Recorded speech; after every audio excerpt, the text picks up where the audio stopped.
Chhattisgarh public service commission ने finally notification जारी कर दिया है। तो इस नोटिफिकेशन के बारे में ही हमको देखना है कि टोटल नंबर ऑफ वैकेंसी कितनी है। इन सारी चीज़ों को अच्छे से डिटेल से कवर करेंगे और सब कुछ देख लेंगे कि सिलेबस क्या होता है। प्री का सारी चीज़ें अच्छे से डिटेल में कवर करेंगे। तो जैसे यहाँ पर दिया गया, आप डेट के बारे में देख लेना कि मैं यहाँ पर इन्होंने यहाँ पर डेट भी दी है। देखिए यहाँ पर लिखा है प्रारंभिक परीक्षा जो आपकी प्री का पेपर होगा वो फरवरी, कौन सी फरवरी को, 11 फरवरी को होगा 2024 को। तो अगर बात करें दिसंबर और जनवरी, हार्डली आप लगाओ कि 2.5 मंथ, अगर देखा जाए वैसे 2.5 मंथ नहीं, आप 2 ही मंथ लगाओ कि 2 ही मंथ है। 2 मंथ आप लगा सकते हो, ओनली 2 ही मंथ बचे हैं। अब देखते हैं कि वैकेंसी कितनी है। देखिए वैकेंसी की बात करें तो 242 वैकेंसी हैं। और सिलेबस अभी देखेंगे हम नीचे, आप हिंदी वाले देख सकते हो कि यहाँ पर हिंदी के लिए जो इनको हिंदी में देना है एग्ज़ाम वो सब देख सकते हो। और जैसा आपको पता है कि कुछ कुछ ऐसी वैकेंसी होती हैं जिसके लिए आपका जो शारीरिक मापदंड है वो उन क्राइटेरिया को फुलफिल करना चाहिए, तभी आप उस पोस्ट के लिए अप्लाई कर सकते हो।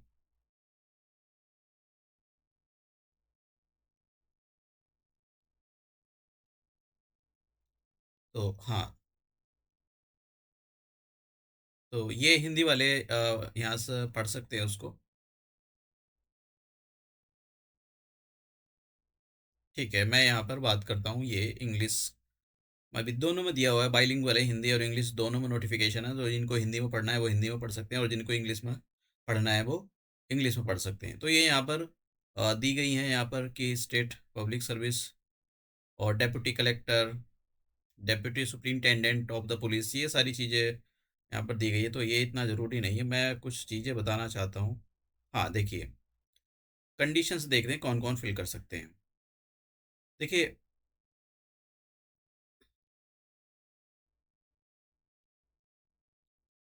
एक तो आपके पास एजुकेशन क्वालिफिकेशन के बारे में देख लेते हैं कि भाई एजुकेशन क्वालिफिकेशन क्या होनी चाहिए, और क्या दूसरे अदर स्टेट के अप्लाई कर सकते हैं। देखिए अदर स्टेट के अप्लाई कर सकते हैं, ऐसा कुछ नहीं है कि अदर स्टेट के अप्लाई नहीं कर सकते। हाँ, उन अदर स्टेट के लिए जो एज है, मैक्सिमम एज है वो 30 ईयर है। 30 ईयर्स अगर आप ऊपर क्रॉस कर जाते हो तब आप नहीं भर सकते उस फॉर्म को। हाँ, अगर स्टेट छत्तीसगढ़ के स्टेट के जो कैंडिडेट्स हैं उनके लिए मैक्सिमम एज 35 ईयर्स रखी गई है। तो आपके पास एक सिंपल ग्रेजुएशन होना चाहिए। एज आपकी, जैसे यहाँ पर बोला गया है कि अगर देखिए यहाँ पर होगा a candidate must have attain a minimum age of 21। Minimum age आपके पास 21 होनी चाहिए। सिंपल सी बात है, 21-22 साल में ही ग्रेजुएशन या बीटेक होता है। उसके बाद में must not have attain the maximum age of 30 year age on, देखिए यहाँ पर इस पर आगे बोला गया है कि 1 जनवरी 2023 से कैलकुलेट करेंगे। इस इस डेट से कैलकुलेट करेंगे। प्रोवाइडेड, अब देखिए यहाँ पर दिखा है, provided that for the candidates domicile और permanent residents of the state of the Chhattisgarh the maximum age will be 35 years. तो मैक्सिमम एज जो है तो दूसरे स्टेट के लिए, उनके लिए 30 साल है, दूसरे स्टेट के भी अप्लाई कर सकते हैं। और जो छत्तीसगढ़ स्टेट के हैं उनके लिए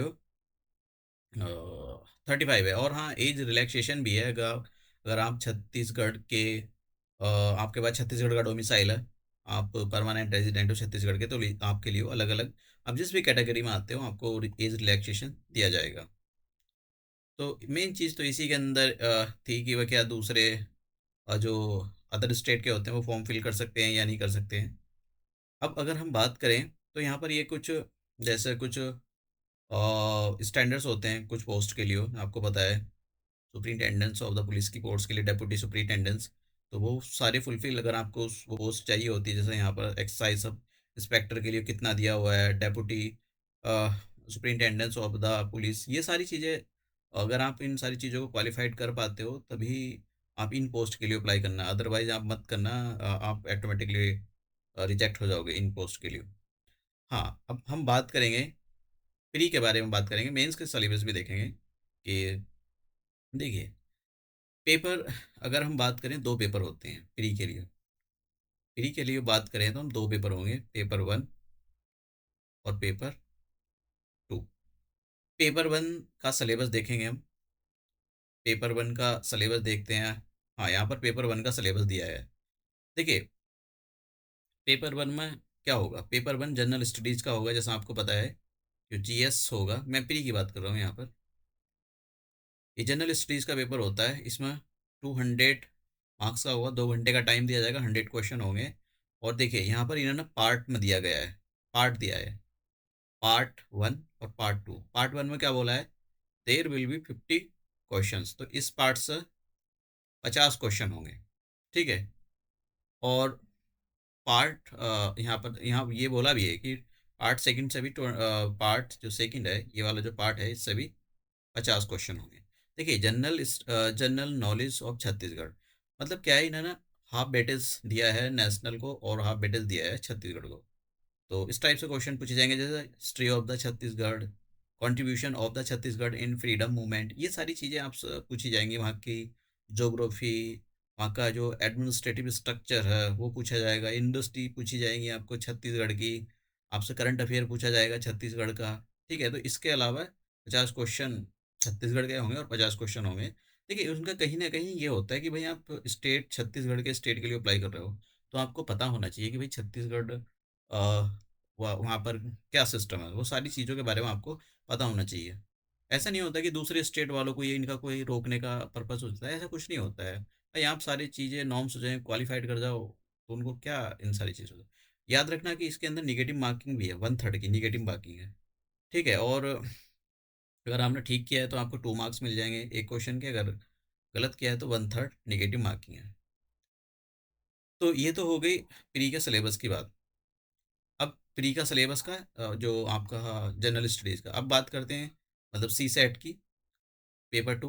तो पेपर टू के अंदर, इसके अंदर 100 क्वेश्चन होंगे, 200 मार्क्स का होगा, 2 घंटे का टाइम होगा।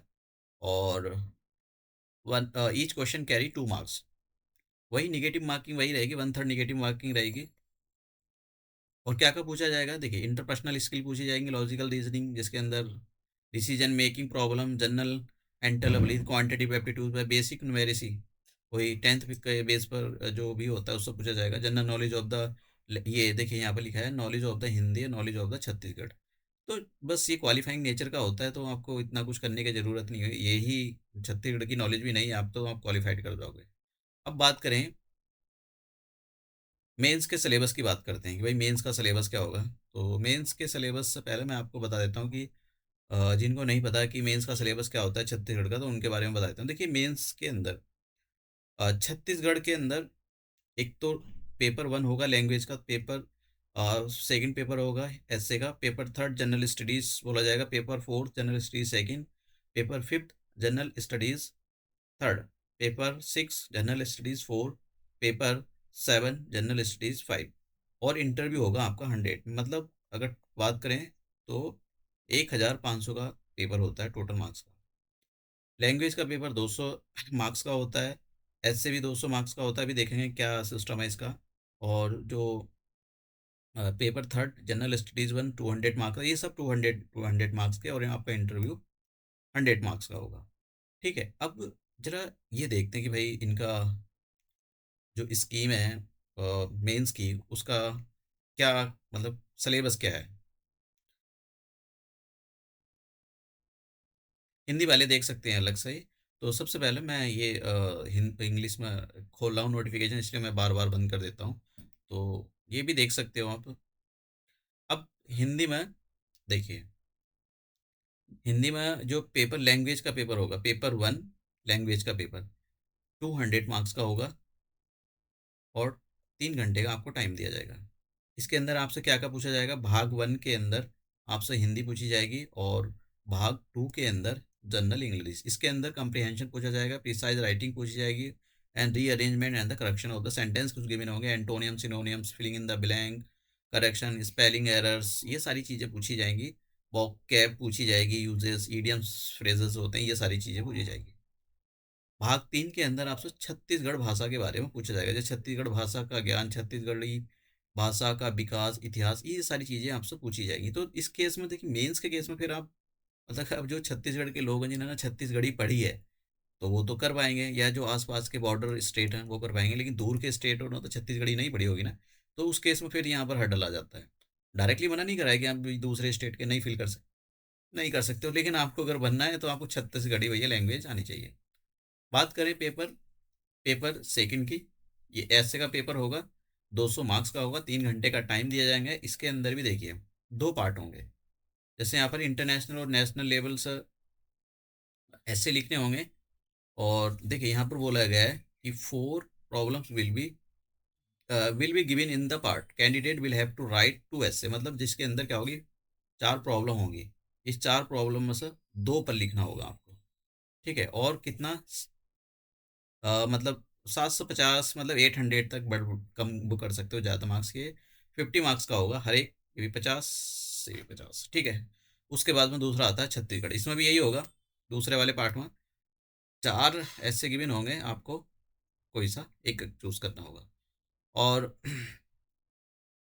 50-50 मार्क्स का होगा, ये भी एक 50 एक 50, ठीक है। उसके बाद में चलते हैं क्वेश्चन पेपर 3, जनरल स्टडीज 1। 2 घंटे का और 3 आवर्स का होगा, 200 मार्क्स का होगा, और इसके अंदर भी पार्ट बनाए गए हैं, ठीक है। ये पूरा कंप्रहेंसिवली सिलेबस दिया गया है। मैं सारी चीज़ें तो कवर नहीं कर पाऊंगा ए टू जेड, लेकिन मैं मोटा मोटा बता देता हूँ। जैसे कि हिस्ट्री ऑफ द इंडिया, तो हिस्ट्री ऑफ इंडिया आपको पता होना चाहिए भाई, ये सारे जो सिलेबस इसमें दिया गया है वो अच्छे से कंप्रहेंसिवली आपको पता होना चाहिए। जैसे देखिए, rise of the Maratha, advent of the Europeans, factors responsible for the establishment of the British supremacy, expansion of the British Empire, ये सारे आपको अच्छे से आने चाहिए। पार्ट टू के अंदर पार्ट टू के अंदर constitution and the public administration से पूछा जाएगा। फॉर एग्जांपल, कॉन्स्टिट्यूशनल डेवलपमेंट 1973, जो रेगुलेटिंग एक्ट 1997 था, और 1950 तक सारी चीज़ें पूछी जाएंगी। Cover the formation of the constitution and the salient features, constitutions का फॉर्मेशन कैसे हुआ, साइलेंट फीचर क्या है। फॉर एग्जांपल, साइलेंट फीचर में प्रेम्बल भी आ जाता है, और फंडामेंटल राइट भी आते हैं, बहुत सारी चीज़ें आती हैं। Nature of the constitution, constitution का क्या नेचर है, ये सारी चीज़ें आपसे पूछी जाएगी। आप बिल्कुल अच्छे से इसको कवर कर लेना। हिस्ट्री ऑफ द छत्तीसगढ़, देखिए जो छत्तीसगढ़ के होंगे उनको यहाँ पर बेनिफिट मिलेगा, जो आउटसाइड स्टेट के होंगे उनको काफ़ी यहाँ पर काम करना पड़ेगा। बात करें पेपर 4 की, देखिए पेपर 4 और जीएस सेकंड, 2 घंटा सॉरी 200 मार्क्स का होगा, 3 आवर्स का टाइम होगा। इसके अंदर भी जनरल साइंस पूछी जाएगी। देखिए यहाँ पर क्या है, जनरल साइंस पूछी जाएगी, जनरल साइंस की बात कर रहा हूँ मैं। जैसे कि जनरल साइंस के अंदर आती जैसे rate of the chemical reaction, ये सारी चीज़ें आपसे पूछी जाएंगी। Difference between the minerals and the ores, बहुत अच्छे से, जैसे कि आपने 10th क्लास अच्छे से पढ़ा हो, 10th क्लास के अंदर बहुत सारी चीज़ें आपकी कवर हो जाएंगी। जैसे टाइप्स ऑफ द रेस्पिरेशंस आपको बता कि 2 टाइप की होती है, एरोबिक एंड एरोबिक। एरोबिक रेस्पिरेशंस होती है, कितनी एनर्जी रिलीज होती है। एनएरोबिक रेस्पिरेशन रिलीज होती है। एरोबिक रेस्पिरेशंस कहाँ कहाँ पर होती है, साइटोप्लाज्मा के अंदर होती है, माइटोकॉन्ड्रिया के अंदर थी, माइटोकॉन्ड्रिया के अंदर होती है, तो माइटोकॉन्ड्रिया के अंदर कितनी एटीपी रिलीज होती है टोटल। एरोबिक रेस्पिरेशंस में कितनी एटीपी रिलीज होती है, पायरुवेक एसिड क्या होता है, ये सारी चीज़ें आती हैं। ये तो आपको डेढ़ मतलब अच्छे से कवर करने की ज़रूरत होती है कि देखिए, nervous system, central nervous system, peripheral nervous system, ये होता है, कितने टाइप्स होते हैं, ये सारी चीज़ें आपको अच्छे से जनरल साइंस में अच्छे से आनी चाहिए। फिर आता है aptitude test and logical reasoning, mental ability है। तो इसके अंदर वही भाई देखो, देखिए यहाँ से इन्होंने कुछ जो इसका सिलेबस है अकॉर्डिंग टू द जाना चाहिए। जैसे कि रेशो होता है, रेशियो एंड प्रोपोर्शन, तो उसके अंदर कंपोनेंट एंड डिवेंडो का रूल होता है वो, और सिंपल इंटरेस्ट, कंपाउंड इंटरेस्ट, इन सब के एलसीएम एससीएम सबके बारे में अच्छे से नॉलेज होनी चाहिए। पार्ट थर्ड आएगा अप्लाइड बिहेवियर साइंस। तो अब इसके अंदर क्या होता है, अप्लाइड बिहेवियर साइंस के अंदर जो जैसे अप्लाइड के अंदर जो है, role of the information technology in rural area, कि भाई अगर आपको मान लो स्पेस टेक्नोलॉजी अप्लाई कर, स्पेस जैसे जियो साइंस हो गई, उसका क्या यूज़ है, और आप जैसा कि डिसास्टर मैनेजमेंट है, आप टेक्नोलॉजी को कैसे यूज़ करो, तो ये सब प्रैक्टिकल जो है टेक्नोलॉजी के एग्जाम्पल एप्लीकेशन है ये। न्यूक्लियर एनर्जी होगी, कितने टाइप की होती है, demand of the energy, renewable energy, ये सारी चीज़ें क्या है प्रैक्टिकल लाइफ में आती हैं। जैसे अर्बन, इनको कैसे भाई आपको पॉल्यूशन कम करना है, तो आपको रिन्यूएबल एनर्जी पे काम करना चाहिए, ये सारी चीज़ें आती हैं। मतलब सारे टॉपिक आपको अच्छे से कवर होने चाहिए। बात करें पेपर फिफ्थ की, paper fifth general studies paper, general studies third, दो 200 मार्क्स का होगा, 3 घंटे का टाइम होगा। Economic of India and Chhattisgarh, तो देखिए इसके अंदर जो आपको छत्तीसगढ़ की पार्ट वन और पार्ट टू के अंदर आना चाहिए आपको geography of India. Part two के अंदर ज्योग्राफी ऑफ इंडिया के ये सारे देखिए, physical feature of the India, India के क्या physical feature, location, extension, zoological structure कैसा है इंडिया का, फिजिकल डिवीजन, हिमालयाज़ हो गया, प्लेन हो गया, ये सारे पेनिनसुला हो गया, ड्रेनेज सिस्टम कैसा है, 2 टाइप में डिवाइड किया गया है ईस्ट उसमें, Himalayan peninsula system and the ये Himalayan drainage system and the peninsula drainage system. Urbanization क्या प्रॉब्लम है, अर्बनाइजेशन से। और फिर तीसरे पार्ट में आपको geography of the Chhattisgarh, Chhattisgarh की ज्योग्राफी के बारे में आपको डिटेल से पता होना चाहिए। उसके बाद में जन paper four, paper six general studies, paper general studies fourth, philosophy, ये फिलोसफी कल पूरा होगा आपका, ये जो होगा पार्ट वन के अंदर पूरा फिलोसफी आएगा। और पार्ट सेकंड के अंदर सोशियोलॉजी आएगी पूरी।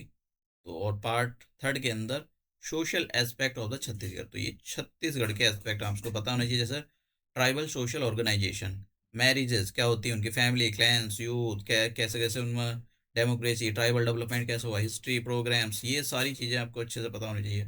कौन सी ये सब अच्छे से आना चाहिए। बात करें पेपर सेवन और जनरल स्टडीज़ फिफ्थ की, तो इसके अंदर क्या आएगा, welfare and development programmes, laws, जैसे कि social and important legislation, Indian society, उसके फीचर क्या है, इंडियन सोसाइटी के social legislation as a form of the, ये सारी चीज़ें आएंगी। फिर उसके बाद में पार्ट टू के अंदर नेशनल और इंटरनेशनल रिलेशन जो होते हैं, जैसे यूएन हो गया, क्या प्रॉब्लम है यूएन की, यूएन में क्या रिफॉर्म कर सकते हैं, इंडिया परमानेंट सीट मांग रहा है, Asian development bank, SAARC, BRICS, क्या इनकी आज जो मल्टीलेटरल इंस्टीट्यूशंस हैं उनकी क्या इंपॉर्टेंसी है आज की डेट में। और नेशनल एंड देखिए फिर यहाँ पर है international and national educational institutions and their role for the human development, जो नेशनल और इंटरनेशनल इंस्टीट्यूशंस उनका क्या रोल है, ह्यूमन डेवलपमेंट में क्या रोल है, तो ये सारी चीज़ें आपसे पूछी जाएंगी। और और तो कुछ नहीं, बस ये मैंने आपको जितना भी सिलेबस बताया, ये इतना डिटेल से तो नहीं था, लेकिन मैंने आपको मोटी मोटी बातें बता दी। तो जाइए अपना फॉर्म फिल करिए जल्द से जल्द जितने भी हो सके।